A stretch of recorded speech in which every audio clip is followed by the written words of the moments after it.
going to start. Ajume, welcome. Well, thank you very much. All right. Oh, we're so glad you're here. I hear you great. I started recording.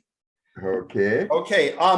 Everyone, I'm going to just, you guys know a little bit about Ajume, but I'm going to give a little, because this is going to be recorded, I'm going to give a little bit of a introduction here for him. Look, Ajume, I'm going to put on my hat here as a so elder. Very good. Okay. All right. So for the sake of later viewers, Dr. Ajume Wingo is a professor of philosophy at the University of Colorado Boulder. He is a prince of the So people of Northwest Cameroon and one of the Fawn's, or King's, most trusted advisors and emissaries. Dr. Wingo fills an especially important role for his people at this time, given that the English-speaking regions of Cameroon are in the grips of a violent separatist movement. As someone whose voice is heard both in the halls of the Cameroonian government and tribal palaces, Dr. Wingo is active in his efforts to help bring peace to the region. Dr. Wingo is a prominent moral and political philosopher, but he doesn't just theorize about the good. He is a humanitarian entrepreneur who has, among other exploits, founded PridePad. Let me share the screen here so you can see this. Here's PridePad. Very nice website.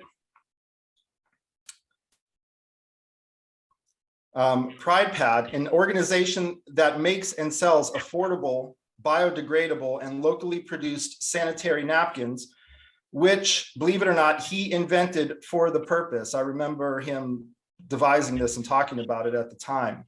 And I'll put a link in below in the video for those watching later on. Let me stop the share here. Although Dr. Wingo has graduated from, taught at, or has affiliations with the best American universities, Berkeley, Wisconsin-Madison, UMass Boston, Harvard, Colorado, he is, as he might put it himself, a true son of the soil. He was raised in a traditional African context that was almost unaffected by colonial or even modern influence. When he departed for the airport to attend college in the US, he was sent off with goats, bags of beans, and magical ointments. I think I remember that correctly. Upon arriving to the US, he didn't even know how to operate a water fountain. This is why Ajume is so valuable to anyone trying to learn about traditional African communal values. Ajume doesn't only think deeply and originally about African traditions, he was, like Plato says of Athens' laws, raised and nurtured by them. So without further ado, let me welcome Dr. Wingo to our virtual classroom here at the University of Minnesota Morris. Ajume, we are honored to have you. Well, I am honored to be having this conversation with you all. Great. Well, we have listened to an interview you had about the Akan, and it's as it seems you think why it's not that unique to the Akan. It's pretty common across West Africa in the view of the person, and talked a little bit about community. Yeah. And we aren't going to ask you, unless you have any comments that you wanted to start off with, we could jump right into questions about the topic. Jump into questions. Okay, all right. So who would like to start? All right, Mutu. Okay. Hey, Dr. Wingo, my name is Mutu, and I was listening to your interview, and I was just wondering, so you're talking about being the definition of a person, to the Akan people, and you mentioned that it involves the attainment of this kind of concept called okra, and you defined it as soul in English, right? S-O-U-L, and then you mentioned that it's kind of related to like this spark of the supreme being. And then you kind of made sure to say that that doesn't mean like a god like we think of it in an Abrahamic sense, but it's something else. And I'm just wondering, what is that something else, right? Like, what could you elaborate a little bit on, what okra means as a concept? Yes, okra among the Akan people of Ghana, and they number about 7 million people, even more, and they span across the territorial boundary of Ghana to Ivory Coast and to Togo. And okra, let me jump directly into it. Okra is, as I mentioned, it is the spark or the speck of the Supreme Being. And in virtue of having this spark in you, every human being, white or black or Asian or Indian or male or female or poor or young or child, everybody is entitled to irreducible dignity, marked by irreducible obligation. And the spark, when I said the Supreme Being, it actually means the collective of all the spark together make up the Supreme Being. So it's not, I can't metaphysics talk about the Supreme Being, but the Supreme Being is not like the God of Abraham, Isaac, and Jacob. And it is where you could see this very well in my own ethnic group. We never had God in our spirituality. Nowadays, of course, the Abrahamic religions, particularly Christianity and Islam, they've moved into our fandom or kingdom. And now you can talk about God. But in fact, we never even had God. And we say that a person's God is another person. So God, and a child will be named God is a person. And sometimes children are named God is stupid. So when you, so this way you have the God is not some supernatural being. God is with us. And if there is anything that resembles God, it is our ancestors. But the ancestors are not supernatural beings. They are just beings like us, and they've been there. In fact, upon you have done Demetriou's visit, we went to our compound and we showed him the various little rocks representing our ancestors. So they are not abstract beings.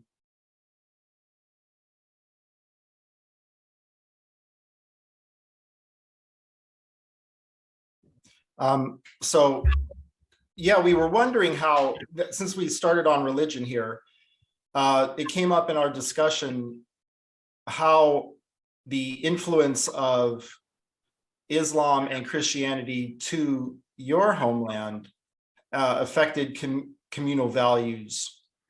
Did it change them, harm them? Do you have any, what do you think of that? Yes, it actually changed them. Even though Christianity in particular and Islam, Christianity in particular, they've tried very hard to incorporate communal values into the church. Nowadays, you will hear about what used to be part of our spirituality, like dancing, playing of the xylophone, singing, and basically the kind of enjoyment of life is now being appropriated by the Catholic Church, and including Baptists and Presbyterian. They are there.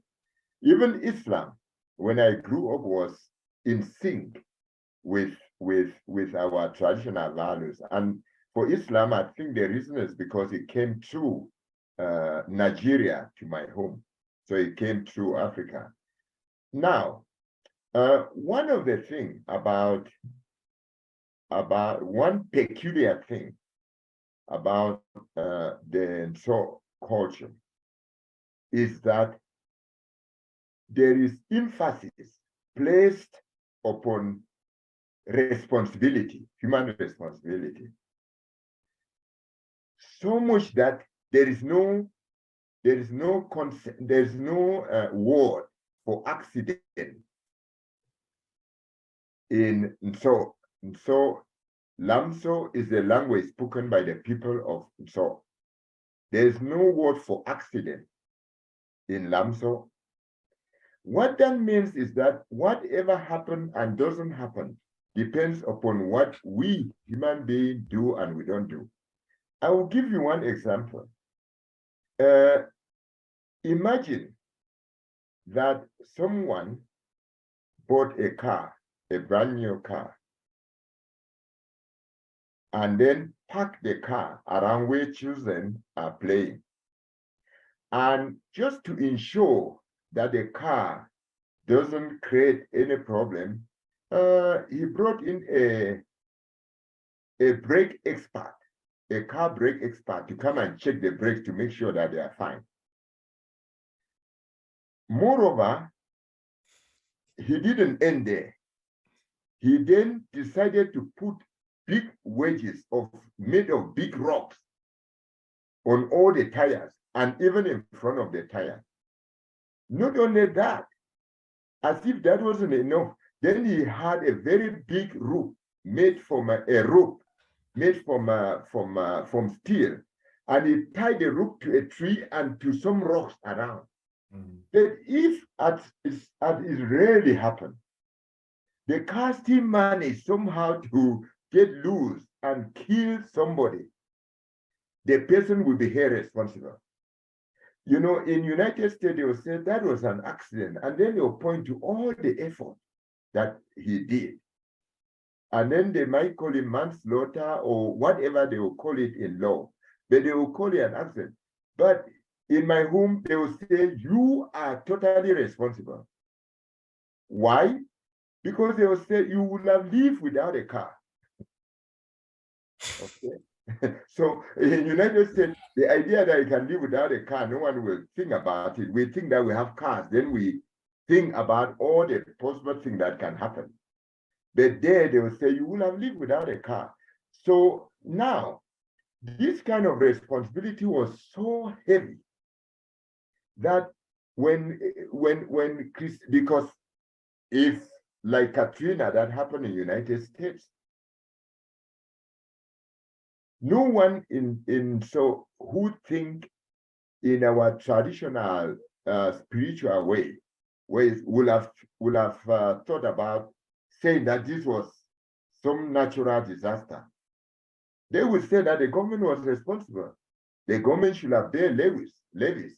Not only that, the government should have moved people out of that place to live somewhere. I mean, there's plenty of land in my backyard here in Colorado. They didn't do that, they are responsible. Now, one of the things that Christianity and Islam brought to one of the gifts, which is not so much of a wonderful gift, is that they brought in the concept of Satan. Satan and God. And that helped to take the load off from people's shoulder. So when something happened now, people would just say, okay, if something bad happened, okay, the devil did it. Satan did it. If something good happened, God did it. So this has had tremendous effect on our community. Our community used to be taken total care of by ourselves. Roads were constructed by people irrespective of the government, and all of this by the community. Not when I say people, I mean they will be constructed by people by the community. Now they are being outsourced in the same way that people are outsourcing responsibilities to God and to Satan. Katie, you have a comment, question? I do. First of all, thank you so much for coming to our class. It's really great to have you here and be talking to you. Yes. But the example that you brought up about the car, when you tie it to a tree and you put all the rocks in front of it and have the brakes checked, where here it might be considered an accident, but there the person would be responsible. I'm wondering, what about in instances of like eating or something that you truly can't avoid and that ends up causing harm? So say I'm eating my food, and I die, I choke and die. And there was nothing, it was an accident, at least as far as it would be considered in the United States. Would it be considered an accident in West Africa, or would there be personal responsibility? Yes, there is a degree of personal responsibility because let me just give you one anecdote. I have gone back to my home after I've studied political philosophy, and particularly the work of John Rawls. You know about a theory of justice, political liberalism, and all that he did. I thought it's wonderful work. And Robert Nozick, and then of course the social contractors, Locke and the rest. So I went home and I had a lot of time to sit down with the king and some of the courtiers to discuss, to tell them what I've learned from the Western world. And I was talking about the veil of ignorance, and I was talking about, the different principles, which you may, if you don't know it, that's okay. You learn about it. And social contract and the theory of consent. And as I was doing this, the king looked perplexed.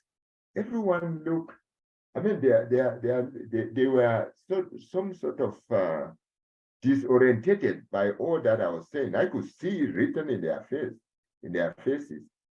And then at the end, when I finished explaining everything, the king looked at me and he said, Tadom, Akeri Fagitum, and so Kevin, so Kirgitum, Akirgitum, and so Kirgitum. In my language, he said, philosopher, you have everything, and then so, which is our ethnic group has everything. That was all he said. So, and so now I reflected on it. When you walk on the street and you meet, if you happen to come across an old woman or an elderly woman or an elderly man, normally what you do is you make way by moving into the bushes if you are on a small path. And then the elder woman will look at you, a young woman, perplexed, Kelly, and he will say, Ayuma, Ayen. You will either say Ayuma or Ayenma. Okay, you say look, or she will say listen. When you say look, she's not asked to look at what you are already looking. That's how you saw her in the first place, to make way.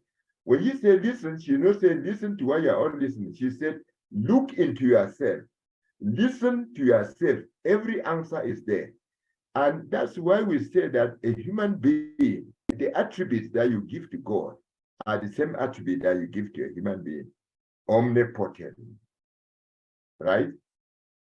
Omnibenevolent, all knowing, all good. And then they also say all evil. So let me get back to your point now. Well, you cannot claim when you go and eat bad food, you cannot claim that you didn't know that it was an accident. Of course, you will have done your research and you have every resources within you. You don't need to call a food expert or someone from outside. Look into yourself, listen to yourself, and you have all the answers. This is because we don't have a supernatural being, and our epistemic base is within us, it's not outside. But if this result to death, then something happened. Something has happened to the community.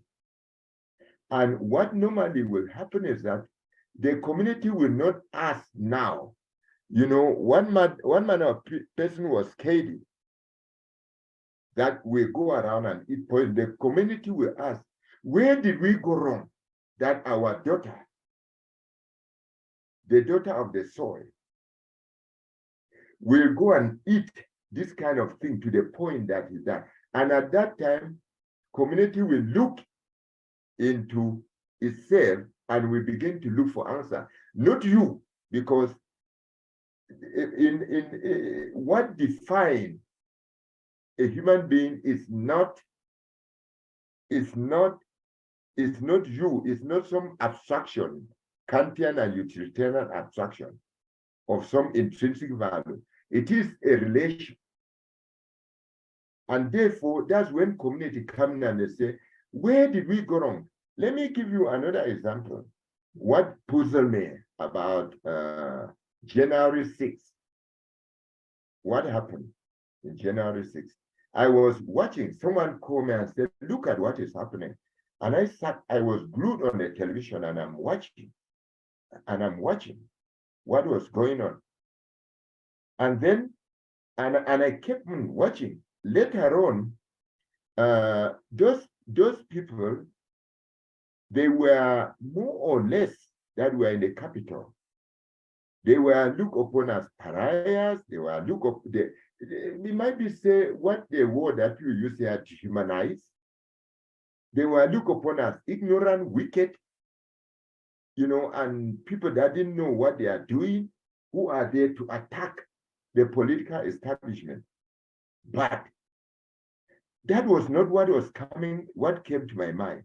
What came to my mind was, and I was asking myself, you know, where did we go wrong as a society? A democratic, liberal democratic, where are we going wrong that you have a bunch of young people? They paid their way, some from Virginia, some from Colorado, from all over the country. They gathered in the great capital of the United States, and I would say of the world. And then organize themselves and move into the place where life and death are decided, where people decided that's where America is made. They decide who will live and who will not. You know, when they decide abortion, they decide there. They decide who get education and who will not. And they gather there and they move in there. Sure, it was the right place for them to go. But if they went in there and became and they became violent, the question, where are we going wrong as a society? But what I saw happening was they pointed a finger at those people, those tops, those ignoramus people, those wicked people, those villains. And they even stopped some from getting into planes. And then one of the things that was done was that they even refused some from getting into planes, even though they've already bought their plane ticket. And I think that was a very wrong way to go, because it was the abnegation of responsibility from the community. I mean, it went a long way to really tell me that United States is not really a community. And in fact, even today, as we are having all this going on with it, nobody knows what to do, because America doesn't know community. They know only individuals. So they are picking this one, that one, this one. And no one even want to think that I too am responsible. And we all are. And I think if you think that way, we can be able to move beyond. The same way we have food example, we have to ask ourselves, where are we going wrong? So if I could jump in, you connected the traditional communal values with radical responsibility that was undermined a bit by the introduction of Abrahamic metaphysics. And you brought up the example of roads. And this is something that caught my eye when I was reading Thaddeus Metz about like a sort of modern communal theory of, it seemed like from what I read of Metz, like the default is that Afro-communalism lends itself towards a very robust government redistribution and so forth. And is that, I mean, I could see the argument going other way, that like actually it's Afro-communalism would sort of say, no, communities should do stuff themselves and the government shouldn't sort of take that responsibility from communities doing it themselves, whether it's, I don't know, policing, roads, maybe redistribution of wealth towards the poor, et cetera. What, do you have anything to say about that? Yes, I think there's something to be said about that. The governments that we have in Africa, they didn't grow out of the African soil. These are they are taken from the Western world, from the Western soil, which is a temperate soil, and planted in the African tropical soil. And they do not work because at the base of it is individualism. One man, one woman, one vote, one time. It is multi-partism. It is basically you have the even the power base that we have there nowadays is under the control of I would say some kinds of outcasts, you know, who grab onto the Western values without understanding what they are. They work very well here. It's like taking an apple tree and planting in Africa. It doesn't work as well in the African soil because that's not soil for it. So now, so you have the clash of the African communal values with Western individualistic values, in which the governing bodies in many African countries, they take the worst of African communal values, they mix it with the worst of Western individualistic value, and you get it toxic mix. And it's not been good for Africa, and still is not. And to go back to this, there is an article called "The Two Publics." I would like to look at the author. It's okay. The Two Publics. There's an author from Nigeria. It's not a long article, but it's very, very instructive. And he was talking about how Africans have this double consciousness. They will go to the when they go down to the government, they can do anything. They will cheat. They will engage in all sort of. They will even give bribe, take bribes, you know, and all of this. But when they are in their communal setting, they can never do that. They will never do that. And so he talk about these two publics. And I think it will be a very good article to read at time to see what is saying there. And I think that you know, now it is hard for Western values to wipe off the communal values, and it's hard for communal values to wipe off the Western values. And to the extent that these two things coexist, that not that they coexist, one is trying to eat the other one, so there will be a loggerhead, and it will pull back, you know, development in Africa. And by development, I don't just mean building houses, because human development, houses is a consequence of human development. Development is looked in my home. There is something called some may translate as rational capacity. I don't know, rationality. That is what sets us apart, and that is the center of spirituality. And the human life is the development of this spirituality. The more, the better. And you don't do this alone. You do it with other people. And with other people, this develop very well. In fact, there's no way you can develop the human capacity in isolation anyway. It doesn't work like that. Good. Some other questions from students?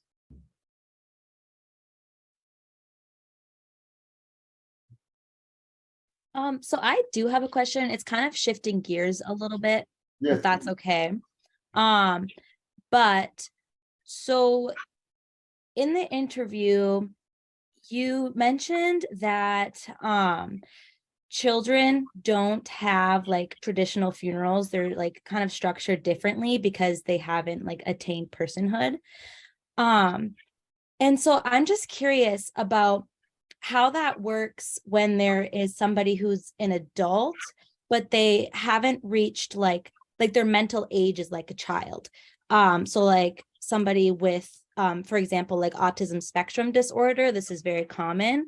So would they kind of have like that same idea that they haven't attained personhood? Or I'm just curious if you could elaborate on that with that in mind. Yes, I can elaborate on that. First, children disable everybody. They possess the spark of the supreme being. They possess okra, or in Lamso, what we call ka. And in virtue of that, they are all human beings. The personhood is something that you attain. So you have the kind of life, which is biological life. Then you have the life in life, which is the additional life that you get after from being a human, and that you have to attain. Yes, children, they are not given the kind of funeral that you give to those who have attended the personhood. They've lived a full life, and they've scored very high indeed, and they've earned their ticket to the ancestral world. That's the word of Kwasi already. So children hasn't earned that ticket yet.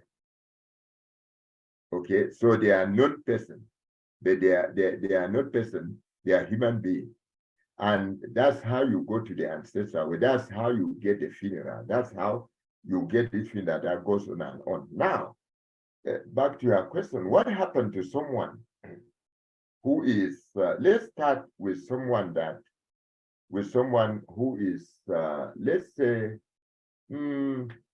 the kind of person that will be hanging around 7-Eleven in America. Around 7-Eleven on Sunday, people are going to church, people are going to work, and you know the stories we go around that she was seen smoking weed. Oh, all of that. The kind of person that their parent will take you, they point at her, say, I don't want to see with that girl. And if that happens, what normally happens is that will attract upon her, you know, the criticism that such and such is not a person. And if they say that you are hearing, Marty, what may happen is that if you hear this, you may think about it and you may change. Imagine that you hear this and you don't change, or that you cannot even hear at all. Then it will shift to the family. And the family now will call you and they will sit you down and they say, that's not the way we live out here. You know, when there is communal work, everybody show up there and you do it festively without dragging your feet. Now, imagine that they say this sometime, then Marty may change, but imagine that she doesn't.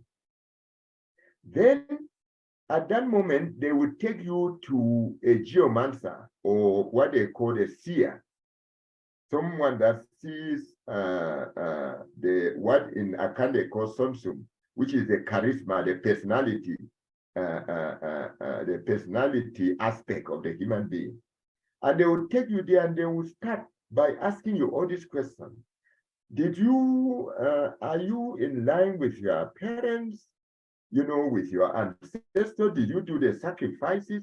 Have you done this?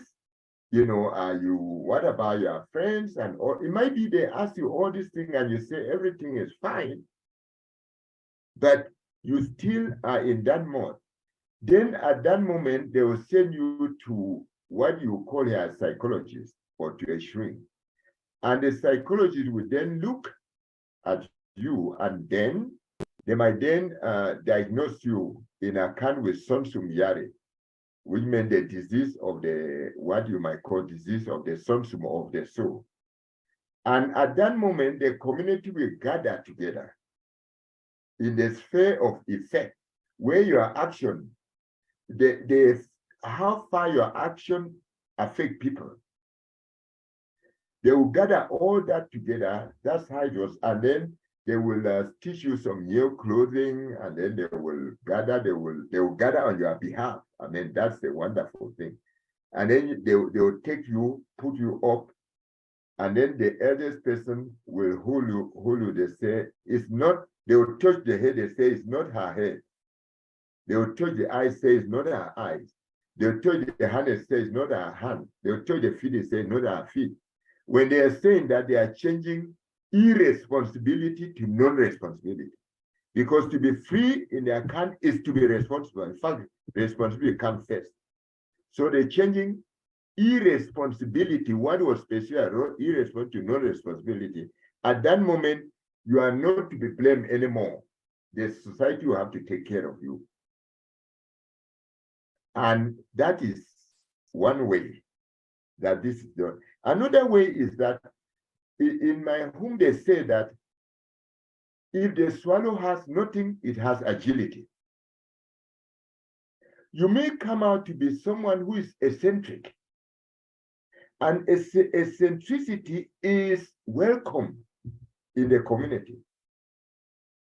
And when they see that, the first thing that they will do will be to bring you in if you are autistic. Remember, if the swallow has nothing, it has agility. So a swallow that tries to be a philosopher will be too bad at it. Indeed. Now, but in agility, the swallow is good, but it may happen that we don't yet have anything that calls for agility in the world. At that moment, they will bring you in and community will come together. They will bring a bag. I think that your professor has that bag. And they'll bring this small bag and they will do so many rituals of welcoming. They call it welcoming you to the community. And then they will kill chicken, people will eat, they will drink. Imagine all of these things done on your behalf and saying that you brought some gift. Imagine psychology, what this means. Then they'll put your hand in the bag with the sing of everybody, then they'll take it out. Then they'll take that back. They say your gift is here. Now you are free now to put your gift out. And at that moment, you may introduce agility to the community.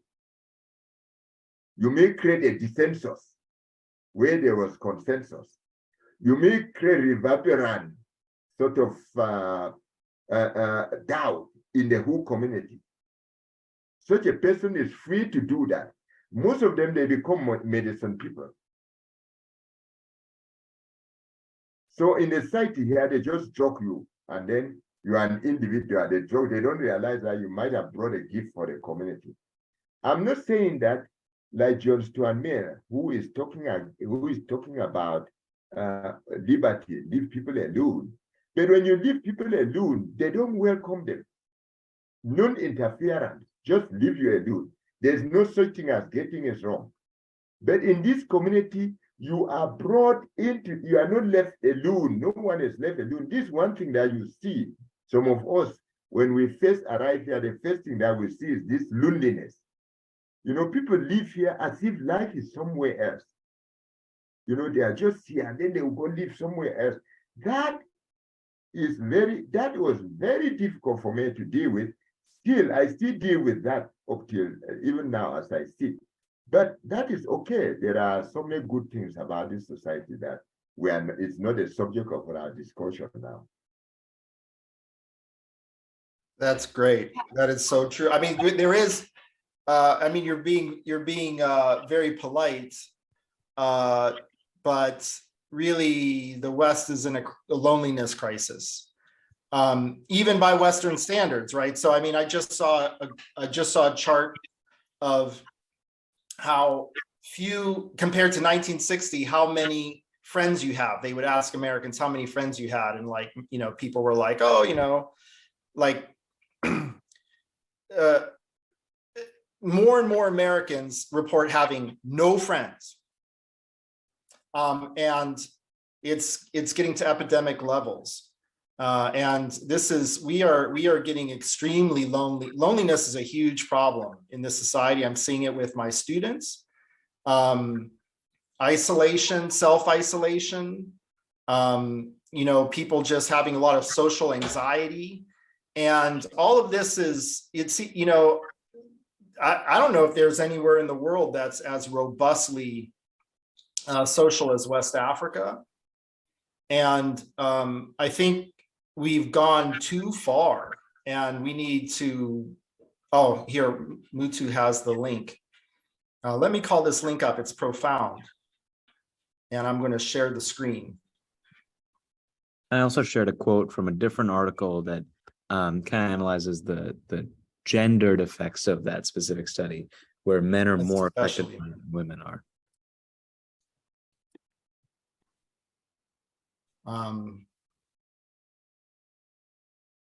Wow. Lost touch with most of my friends. This is, you know, this is actually what, over time, there's been, so number of close friendships that Americans have had has declined over the past several decades.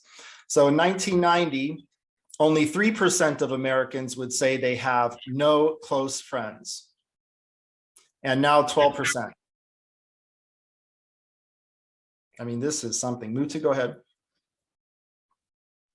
Yeah, I mean, that just touches on exactly what I was thinking when you were talking, Dr. Wingo. But my question is a little, again, switching gears, just like Maddie did, so I hope you don't mind with that. But I was going to ask about, you know, in the podcast, right after you mentioned so you talked about moral narratives a bit, the idea that, like, you know, for the West, we have this moral narrative of the social contract, and it kind of helps explain a lot of our moral beliefs. And your interviewer was talking about how he thinks that for the Akan people, that moral narrative is reincarnation. And right after that, you guys talked about, and you said that the most important effect of a death celebration is on the onlookers rather than on the deceased. And I'm kind of like, I'm interested by that. I mean, like, why? And like, what's that effect, and what kind of role does it play in society? Okay, let me make a comment about loneliness, and then I get to this. You know, alone does not mean lonely. You know what? Alone does not mean lonely, and Dan will tell you this. You're sitting around, you're walking with, you're getting calls from Cameroon, from your new family, adopted family that you have there. People are complaining about this, complaining about that. You're spending nights, so you are not alone. Even though you are alone, but you are not lonely. Lonely in that way, you're planning. You say, how can I make enough money so that I can help people and all of that? And they say in the center of morality in our setting is the central value is that value is in human being. Value is in human being. And then they will extend by saying that human fellowship is the most important of human needs. Value is in the value is in human being. They will say that you may call in time of need, you may call onto your clothes and your closet full of clothes, your beautiful cars and everything, there will be no answer. But when you call onto a human being, there's an answer. That's why in so they'll say, with the will be will. A person is a person because of a person. A knife has value because it belongs to a person. It's not a knife itself does not have value in and of itself. You attach it to a person, then it has value. And the idea of human fellowship is there are many opportunities for human fellowship. Most of them involve duties, but some of them there are fellowship organizations or social organizations all over. If you go to come, you think that life was about fellowship organization, rotating credit, thrift saving and trade, this and that. Even my mother, I don't belong to about 12, more than 12 of this organization. Meaning that when you go there, you have other fellows, you're sitting together, you're doing things, you're hanging together, and then you go to the palace, it's all about fellowship organization. Your professor may bear witness to this. You know, the Moron Society is a fellowship organization, the other ones are fellowship. That's what you see. There is more to it, but that's the first thing that is there. That's the first. So it's about opportunities for being together, for having people with you, and all the obligations. But I will leave that aside, and that's why we think about the community. I think we can go now to the question here by Matthew. And let me refresh my mind again, please. Yeah, for sure. So I'm just kind of asking, so you said that in the podcast that the most important effect of a death celebration is on the onlookers rather than on the deceased. I'm just wondering, why is that and what's the role in the community of that? Very, very, very important. First, death celebration is another avenue for bringing people together. Okay? For bringing people together. Because when you think about freedom, you don't have freedom in isolation. Freedom is something that you have when you are with people. When you are alone, you don't. Freedom is a concept that does not apply or doesn't make sense. It's when you come out there and you are with people. Death celebration, which for a king can go on for maybe 3 months, some go on for a week, and all of that is that is an opportunity for this social, for relations, for networking, for bringing people together, and also for teaching people how to live with one another. Because when I say the effect is on the onlooker, is on the people that it's not on the deceased. The deceased is the placeholder. But because one of the things that it teaches us when someone dies is that one of the things that you have to realize that gives us meaning in life is this individuality that you are here isolated, this isolated being. You die, it's like a leaf falling from a tree that if no one is standing there seeing it, then it's decomposed and it is as if nothing ever happened. The idea is that we are together. We are a people coming from a past, real or imagined, from an eternal past to the present and going forward to an eternal future. In fact, that is what gives us meaning. Imagine that we are here studying like this, and you're doing all these studies. Imagine a birth doom scenario where there will be no birth from next year. Nobody will be born, meaning that after a while we all die. Why will you be doing anything now? We don't think about that, but it's there. Also, we don't think about that, it's there. But secondly, we don't also think about the fact that our meaning in life comes because we are a continuum from some past. From some past. We are not just a brand new people here now. as some liberals, radical liberals would like to make it look like. We are a people, and this celebration harnesses all of that together. It brings that narrative together in a metaphor, in demonstration, in all of this. That's what it, and it also tells us that death is not all that there is. You are not just a physical body, you are more than that. And this is where scoring also matters, because imagine if you were in my home and they were at in my home and then they played music by Michael Jackson or by Cardi B. There's one lady called Cardi B, is a rapper. When you hear this music, you don't say, oh, that is the music by Michael Jackson. That you say, that is Michael Jackson. You say, that is Cardi B.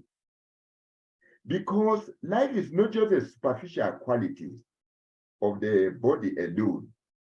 And they give the best gift that any state or that our state that can be bestowed upon people. Said Ngonso, the woman who founded my Matsilina ancestor who founded my kingdom, he said the best gift that you can give is a reason to die and a reason to live. And that is now the spiritual element that we have in that we have in life. This celebration brings all of this together.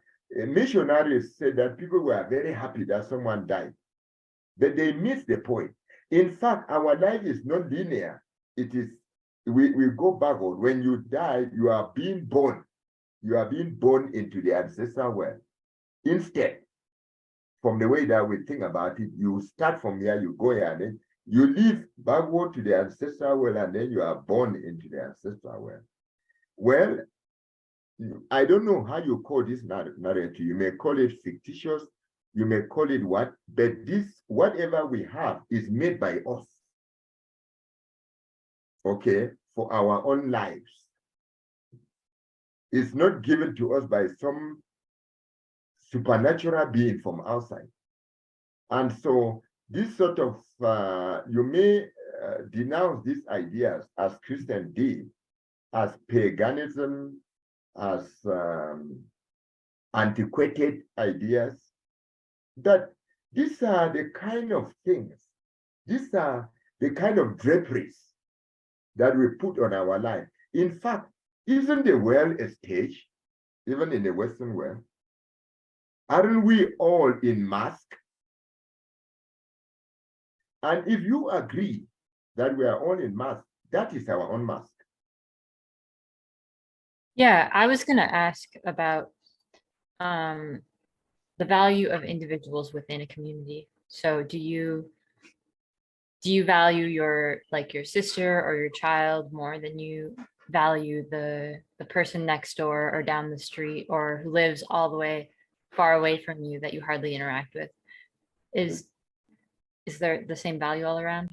Very good. You know, one of the problems with the Western philosophical world, even when they are dealing with power and many values, they make these values into zero sum or negative sum. It's like, you know, I hear this a lot. People will denounce polygamy, and I'm not saying that we should be polygamous. People denounce polygamy by saying that when if you have a polygamous relationship, then you dispute your love someone that you don't have. It's like you, if you have a monogamous relationship, you put your love in one place. But people are putting love in one place, then marriages still fall apart. I'm not saying that that's the reason. There are many reasons why. That's not, I'm not attacking monogamy or praising polygamy. I'm just observing something. Saying that one of the problems is that we have this zero-sum views of things. You know, and if you can love yourself and still love everybody. So take the scoring. The starting point for scoring is you. first, you have to look healthy. You have to look, you have to be, you must have, when you walk into the place, you should walk in like someone to be reckoned with. We talk about moral orthopedic or civic orthopedic, standing with your back straight, your shoulders pushed back to face the world. And we talk about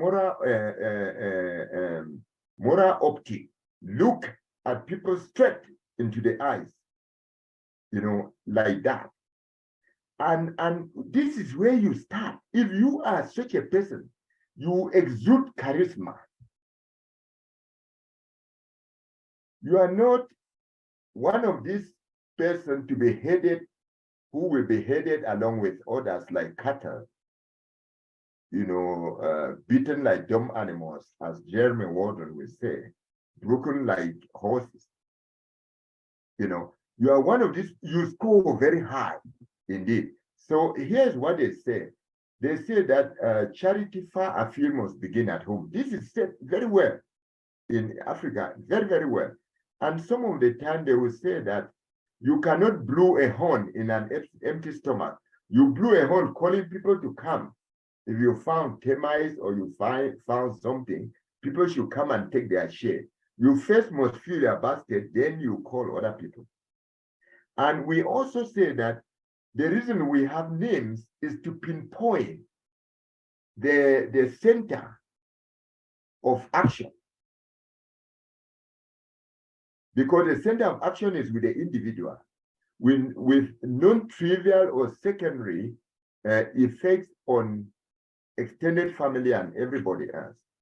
And so the beginning of you begin scoring by first looking, some of the time we say fat, which fat just meant healthy, you know, and so yes, you have the individual. And then secondly, you then go from there to look at your own family first.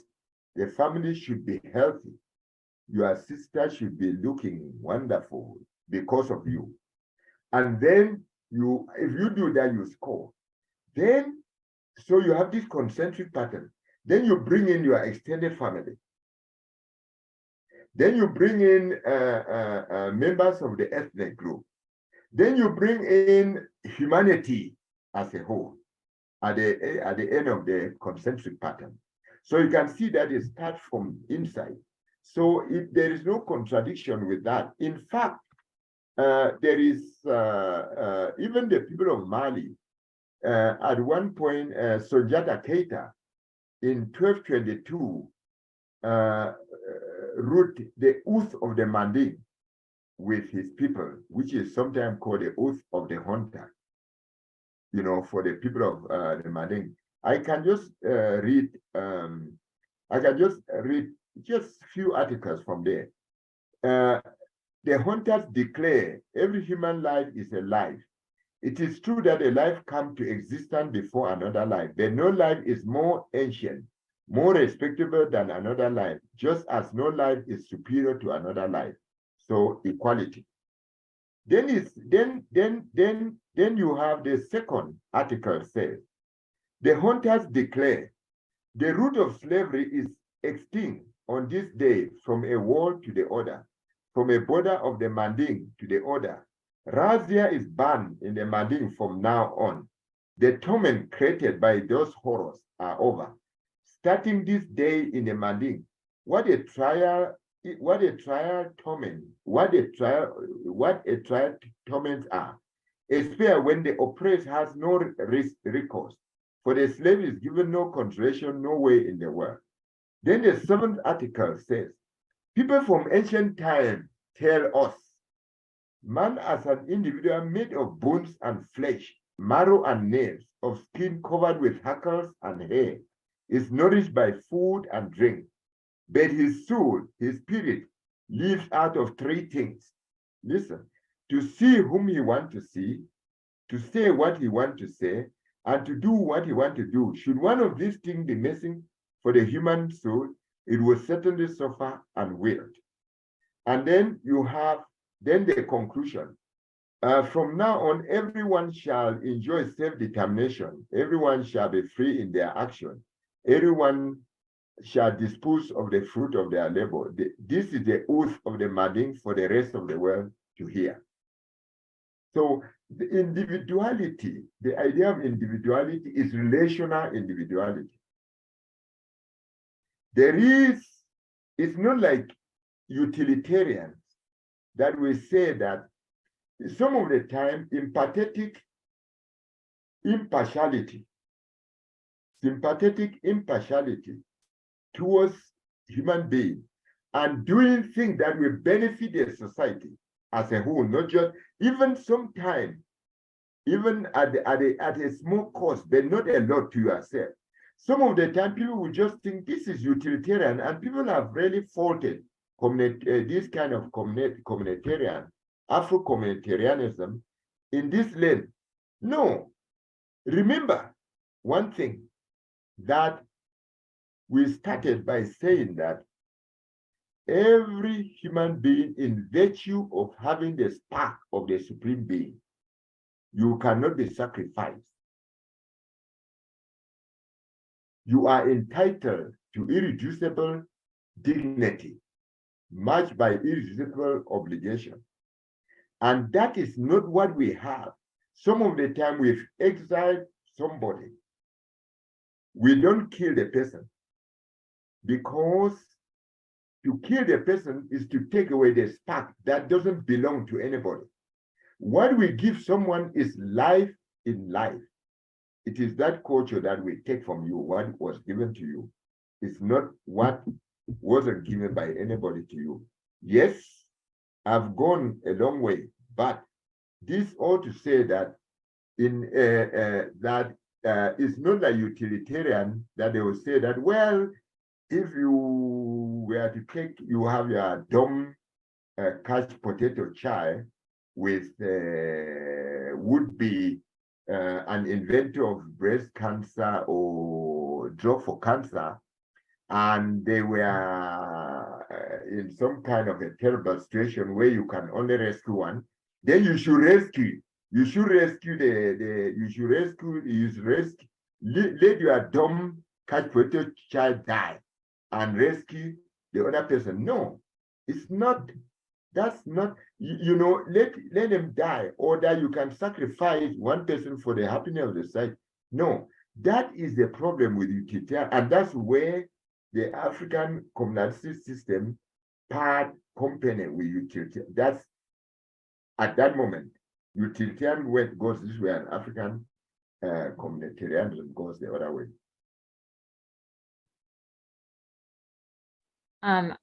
I'm sorry if we're over time or if we're getting close to time, but I have one more question to follow up with what you were saying. Yes. So the value of people, their personhood comes from their connections with others in their community. Yes. But if they're exiled, they're losing their connections with people. So how is that really saving their humanity and saving that personhood? Correct. First, they are not killed. Like you have death penalty here. Second, the essence of that is a restoration.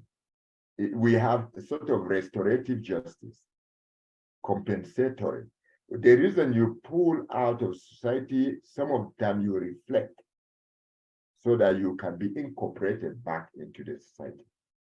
We don't have the death penalty. I mean, death penalty is rampant here, it's rampant in every way.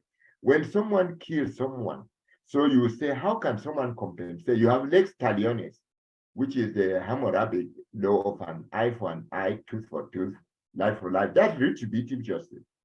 That's something else altogether. But it's not the kind of justice that is meted on people in my home.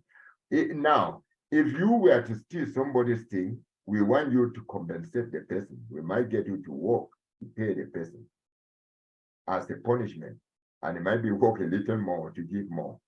But then the question becomes, if someone kills another one, how do we do that? At that moment, the society has to go what has been borrowed from Africa. They call it soul searching.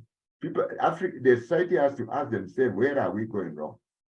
I remember one time in my whole life, one person committed suicide and he was a fugitive from Nigeria. He ran to my home because when they chased him, he's running to his people. He ran to my home and then he committed suicide when I was very young. And I remember the horror in the community. No one was blaming him, but everybody came together. There was ritual leak. There was people coming from all over. And the minds of the communities were meeting, asking, how can this happen to us? Where are we going wrong? They are sending people east, west, north, south, everywhere to go and search to come out with answers so that we can try to find out where we are going wrong. So that is the kind of justice system that we are talking about here. It's not the kind of it's not the eye for an eye, life for life, which demands as Kant retributivism, as Kant will. Then if you bring it to logical conclusion, you will have trouble because you may need to recruit the Morris rape squadron, so that if you rape someone, then you bring the police rape squadron from Morris to rape the person. I mean, that is crazy. The criminal turn us into criminals. We shouldn't do such things. That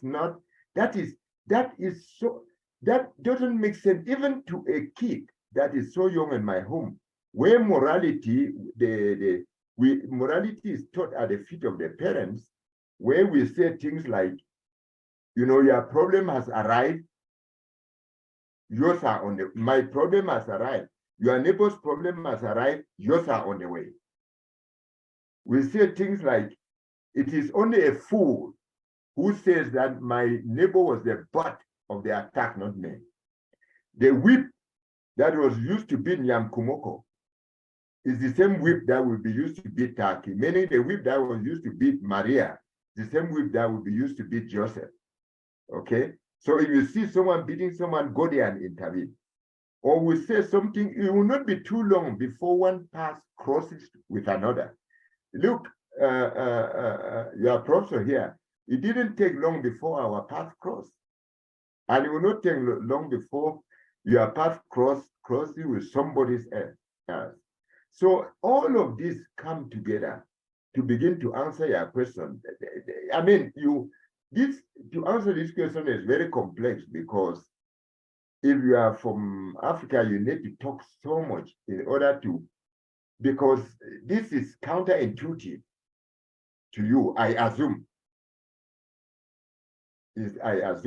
Rather than if I were to talk about a Kantian and utilitarianism or Aristotelian virtue, it will be easier for me. We will have a big conversation very quickly. But we cannot have that conversation here. We have to have the patience to be able to even to make a small dent into this.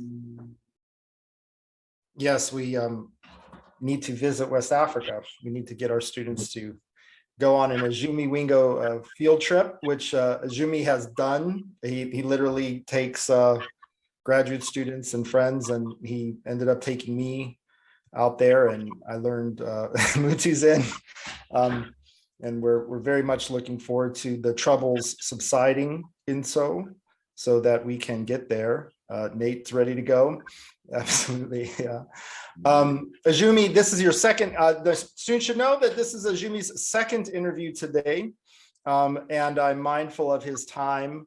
And my students, I'm sure Ajume and I are mindful of our students need to have their social time and love life and so forth. We don't want to get in the way of their communal and important family activities either.